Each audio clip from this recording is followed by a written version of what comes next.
আসসালামু আলাইকুম, আপনারা সবাই কেমন আছেন? এখন আমি গেরের থেকে যে শাপলা তুলছিলাম, সেই শাপলা এই যে চিংড়ি মাছ দিয়ে ভাজি করছি। গেরের থেকে শাপলা তুলে নিয়ে আইছিলাম, সেই শাপলা দিয়ে এই চিংড়ি মাছ দিয়ে ভাজি করছি।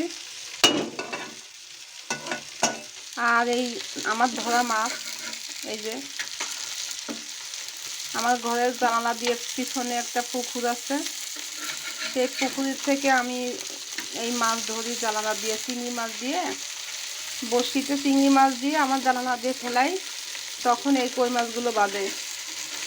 তাই এই কই মাছগুলো আমি এখন আজকে কই মাছ দিয়ে আর হচ্ছে কেন এই যে মূলো, কই মাছ দিয়ে আর এই মূলো দিয়ে আজকে রান্না করব।